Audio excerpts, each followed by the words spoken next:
जय हिंद दोस्तों, स्वागत है आप सभी का अपने YouTube channel target with Gautam में। दोस्तों, आज का जो आपका टॉपिक है वो टॉपिक है गुप्त साम्राज्य। इससे पहले हमने जो कंप्लीट किया था वो आपका टॉपिक था मौर्योत्तर काल, और मौर्योत्तर काल के बाद जो विदेशी आक्रमण हुए उसके बाद जो आपका टॉपिक है गुप्त साम्राज्य। तो गुप्त साम्राज्य पर हम चर्चा करते हैं कि गुप्त साम्राज्य की स्थापना किसने की और कैसे की। तो देखिए दोस्तों, बताया जाता है कि जो गुप्त काल है हमको जो स्रोत मिलते हैं, जैसे अपना एक प्रयाग प्रशस्ति अभिलेख है, मुद्रा अक्षर पुस्तक है, इनसे हमको जिस तरह से जो प्रमाण मिले हैं उनमें बताया गया है कि गुप्त काल का जो संस्थापक थे वो श्री गुप्त को माना जाता है। लेकिन उसके बाद जो वास्तविक संस्थापक हुए वो कौन हुए है? चंद्रगुप्त प्रथम। तो देखिए, गुप्त साम्राज्य के जो संस्थापक हैं वो श्री गुप्त को माना जाता है। और श्री गुप्त के बाद जो नेक्स्ट शासक हुए वो कौन हुए? श्री गुप्त के पुत्र, जिनका नाम है घटोत्कच। तो उनके बाद जो शासक बने वो बने घटोत्कच। और इन दोनों ने, श्री गुप्त ने और घटोत्कच ने, इन दोनों ने महाराजा ध्रुज की उपाधि को धारण किया। किसकी? महाराजा ध्रुज की उपाधि को धारण किया। और इस चीज़ के जो साक्ष्य हैं, जो प्रमाण है, वो हमको मिलते हैं प्रयाग प्रशस्ति लेख से। इसके बाद ये गुप्त साम्राज्य की कुछ जानकारी थी नॉर्मल सी। उसके बाद क्या हुआ कि गुप्त साम्राज्य में एक बहुत ही प्रतापी राजा सामने आया उभर कर, जिसका नाम है चंद्रगुप्त प्रथम। चंद्रगुप्त प्रथम ने अपना शासन 350 ईस्वी से लेकर और 319 ईस्वी से लेकर और 350 ईस्वी तक किया। तो जो वास्तविक संस्थापक है गुप्त वंश का, तो गुप्त वंश का जो वास्तविक संस्थापक है वो किसे माना जाता है? चंद्रगुप्त प्रथम को। और चंद्रगुप्त प्रथम ने भी महाराजा ध्रुज की उपाधि धारण की थी। किसकी? महाराजा की भी उपाधि धारण की थी चंद्रगुप्त प्रथम ने। उसके बाद इन्होंने अपने साम्राज्य को विवाह की नीति से बढ़ाने की कोशिश की और इन्होंने कुमार देवी से शादी की। किससे?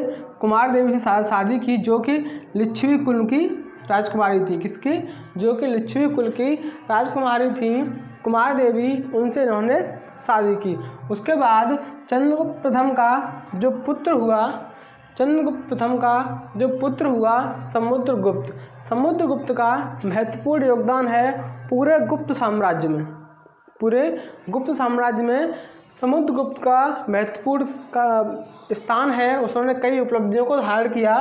तो देखिए, चर्चा करते हैं समुद्रगुप्त के बारे में कि समुद्रगुप्त ने 350 ईस्वी से लेकर 370 ईस्वी तक शासन किया। समुद्रगुप्त चंद्रगुप्त का पुत्र था, चंद्रगुप्त प्रथम का। किसका? चंद्रगुप्त प्रथम का। चंद्रगुप्त मौर्य को ना समझे, ये चंद्रगुप्त प्रथम का पुत्र था समुद्रगुप्त। और समुद्रगुप्त को भारत का नेपोलियन भी कहते हैं। भारत का नेपोलियन कहते हैं क्योंकि उसने कईयों साम्राज्य को बढ़ाने के लिए कई रण जीते, कई युद्ध जीते। तो उसके जो विजय के अभिलेख हैं, विजय के जो साक्ष्य हैं, विजय की जो उसकी शाखाएं हैं, इतनी शाखाएं फैली, उसने इतनी विजय प्राप्त की जिससे उसको भारत का नेपोलियन कहा जाने लगा। और भारत का नेपोलियन सर्वप्रथम विंसेंट स्मिथ, किसने? विंसेंट स्मिथ ने समुद्रगुप्त को भारत का नेपोलियन कहा। उसके बाद एक पुस्तक है हर्षेड द्वारा रचित प्रयाग प्रशस्ति अभिलेख में विजयों की जानकारी मिलती है। किसमें? देखिए, ये एक हमारा अभिलेख है जिसका नाम है प्रयाग प्रशस्ति अभिलेख, जो कि हर्षेड द्वारा लिखा गया है। और उसमें ये बताया गया है कि जितनी भी समुद्रगुप्त की जो विजय हैं उन सारी विजयों के बारे में प्रयाग प्रशस्ति अभिलेख में दर्शाया गया है कि किस तरह से उसने किस किस युद्धों को जीता, कैसे विजय प्राप्त की, उसने दक्षिण में विजय प्राप्त की, उत्तर में विजय प्राप्त की। तो सारी जो उसकी रणनीति और विजय प्राप्त करने के जो भी उसके जिस तरीके से उसने किया, वो सारी चीज़ें हर्षेड द्वारा रचित प्रयाग प्रशस्ति अभिलेख में उल्लिखित हैं। उसके बाद समुद्रगुप्त को हम कविराज के नाम से भी जानते हैं। कविराज के नाम से इसलिए जानते हैं क्योंकि समुद्रगुप्त कविताएं भी लिखते थे, और समुद्रगुप्त कविताएं लिखते थे इसीलिए उनको कविराज की संज्ञा भी दी गई। तो कविराज के नाम से भी हम समुद्रगुप्त को जानते हैं। किसके नाम से? कविराज के नाम से भी हम समुद्रगुप्त को जानते हैं। उसके बाद समुद्रगुप्त के बाद समुद्रगुप्त का जो पुत्र है वो हुआ रामगुप्त। कौन? रामगुप्त समुद्रगुप्त का पुत्र हुआ, लेकिन ये बहुत कमज़ोर था। ये इसकी मानसिक स्थिति भी इतनी तेज नहीं थी, दुर्बल थी बहुत ज़्यादा। तो इसके बाद जो रामगुप्त का जो पुत्र हुआ उसका नाम है चंद्रगुप्त द्वितीय। चंद्रगुप्त प्रथम का पुत्र है समुद्रगुप्त, और समुद्रगुप्त का है रामगुप्त, और रामगुप्त का पुत्र हुआ कौन? चंद्रगुप्त द्वितीय। तो जो चंद्रगुप्त द्वितीय है, जिसे हम विक्रमादित्य के नाम से भी जानते हैं, इसने 375 से लेकर 415 AD तक शासन किया। कहाँ पर? गुप्त साम्राज्य के अंदर। तो देखिए, समुद्रगुप्त के बाद रामगुप्त शासक बना। कौन?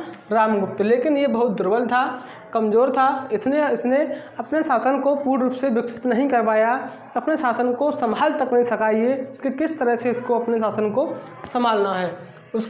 इसके बाद चंद्रगुप्त द्वितीय शासक बने। कौन? इसके बाद चंद्रगुप्त द्वितीय शासक बने। इन्होंने क्या किया? इन्होंने अपने साम्राज्य को बढ़ाने के लिए विवाह, किसकी? विवाह और विजय, विवाह और युद्ध, यानी कि विवाह और विजय की नीति को अपनाया और अपने साम्राज्य को विस्तार दिया इसने बहुत सारा। तो देखिए, विवाह और विजय दोनों तरह इसने विस्तार किया अपने साम्राज्य का, विवाह करके भी और विजय करके भी इसने दोनों तरीके से अपने साम्राज्य को विस्तार किया। इसको हम अन्य नाम से भी जानते हैं, जैसे देवराज है, देवगुप्त है। चंद्रगुप्त द्वितीय के अन्य नाम हैं देवराज और देवगुप्त।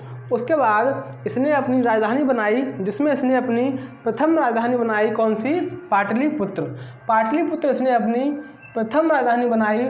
और उसके बाद इसने जो अपनी सेकंड राजधानी बनाई, उज्जैनी। कौन सी?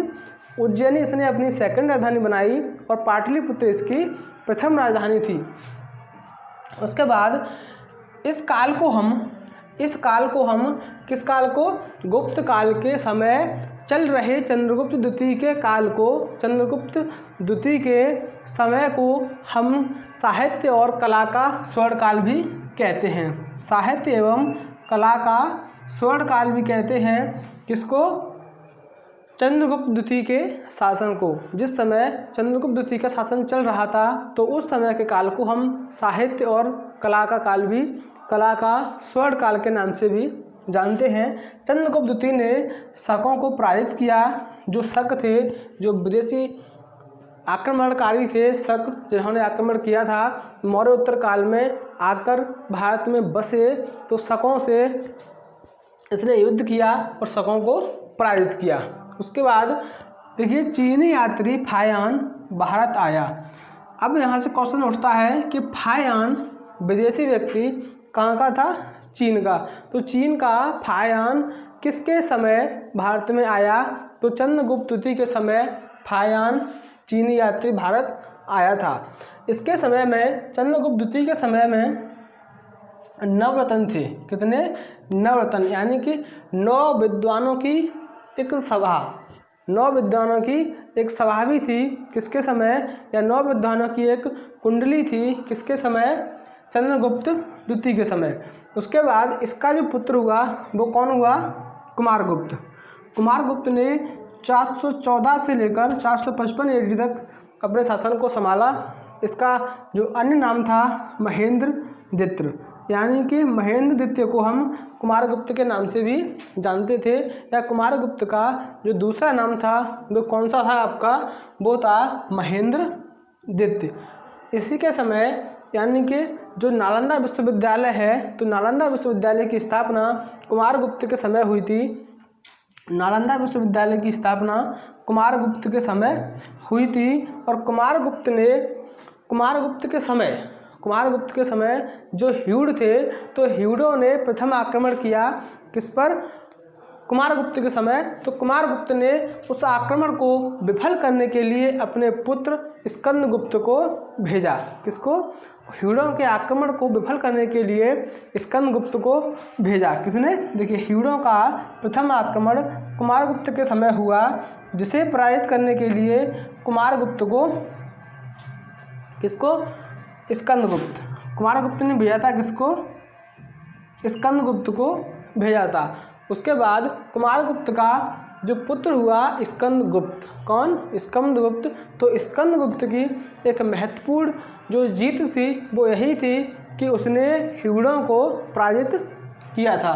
तो देखिए, स्कंदगुप्त ने 455 से लेकर 467 ईस्वी तक अपने शासन को संभाला, अपने शासन पर, अपने साम्राज्य पर शासन किया और उसने सर्वप्रथम जो उपाधि धारण की, उसने विजय प्राप्त की, वो किसकी की थी? ह्यूणों की। ह्यूणों को पराजित किया और उसने अपने साम्राज्य को, अपना जो उसका जो मुकुट हुआ, जो उसका तिलक हुआ, वो ह्यूणों को पराजित करने के बाद उसने अपना गद्दी पर बैठा। कौन? स्कंदगुप्त। और स्कंदगुप्त ने ही सुदर्शन झील का पुनर्निर्माण किया। किसका? सुदर्शन झील का पुनर्निर्माण किया। और सुदर्शन झील जो है उसका निर्माण मौर्य वंश के संस्थापक चंद्रगुप्त मौर्य के द्वारा किया गया था। उसके बाद स्कंदगुप्त के बाद जो पुत्र हुआ 510 ईस्वी में, कौन? भानुगुप्त। भानुगुप्त। और भानुगुप्त का एक अभिलेख है जिसका नाम है एरड़ अभिलेख। किसका? एरड़ अभिलेख। और एरड़ अभिलेख से सती प्रथा के बारे में जानकारी मिलती है। किसकी? सती प्रथा की जानकारी मिलती है एरड़ अभिलेख से। और उसके बाद जो गुप्त वंश है, गुप्त साम्राज्य का जो अंतिम शासक हुआ वो रहा आपका विष्णुगुप्त। कौन? विष्णुगुप्त गुप्त साम्राज्य का अंतिम शासक रहा। और विष्णुगुप्त के बाद गुप्त साम्राज्य पूर्ण रूप से ख़त्म हो गया। उसके बाद जो आगे की क्लास है, अब देखिए, जो गुप्त काल है, गुप्त काल के जो स्रोत हैं, गुप्त काल के जो स्रोत हैं, थोड़ी उनके बारे में चर्चा कर लें कि कहाँ से हमको गुप्त काल के बारे में जानकारी मिलती है। वैसे मैं आपको बता भी चुका हूँ कि गुप्त काल की जानकारी है वो कहाँ से मिलती है। तो देखिए, दोबारा से देख लीजिएगा कि जो देखिए गुप्त काल है, गुप्त काल में अगर हम साहित्यिक जानकारी देखें तो साहित्य के रूप में मुद्राराक्षस पुस्तक है, प्रयाग प्रशस्ति अभिलेख है। देखिए, मुद्राराक्षस ये पुस्तक है, किसकी है? कालिदास की। कालिदास के द्वारा लिखित ये पुस्तक है मुद्राराक्षस। उसके बाद कालिदास की और भी पुस्तकें हैं और भी अभिलेख हैं जिनसे हमको इन चीज़ों की जानकारी मिलती है। अगर हम अभिलेख देखें तो अभिलेख में सर्वप्रथम एरड़ अभिलेख और कौन सा? प्रयाग प्रशस्ति अभिलेख। एरड़ अभिलेख और प्रयाग प्रशस्ति अभिलेख से हमको जानकारी भी मिलती है कि गुप्त काल के शासन में कौन कौन से राजा थे, कौन कौन से राजा सामने आए, कौन प्रमुख थे, कौन दुर्बल थे। उसके बाद सबसे मजबूत साक्ष्य ये भी है कि जो विदेशी यात्री आए थे, फायान विदेशी यात्री जो चीन का था, तो चीनी विदेशी यात्री जो भारत आया था वो किसके समय आया था? चंद्रगुप्त द्वितीय के समय। और एक और आया था ह्वेनसांग। तो फायान और ह्वेनसांग ने भी दर्शाया है, किसके बारे में बताया है? गुप्त साम्राज्य के बारे में ह्वेनसांग और फायान ने भी बताया है। तो यह है दोस्तों आज की आपकी क्लास, जिसमें गुप्त साम्राज्य में आपका संस्थापक कौन थे? चंद्रगुप्त प्रथम, समुद्रगुप्त, चंद्रगुप्त द्वितीय और उसके बाद कुमारगुप्त और स्कंदगुप्त के बारे में हमको जानकारी प्राप्त हुई, जिसके बारे में आज हमने चर्चा की। जो भी भाई लोग अगर वीडियो को देखते हैं तो प्लीज़ लाइक करें और कमेंट में बताएं वीडियो कैसी लगी। सभी लोग शेयर करें, सब्सक्राइब करें। तो आज के इतना ही काफ़ी, मिलते हैं नेक्स्ट क्लास में। All the best, thank you so much.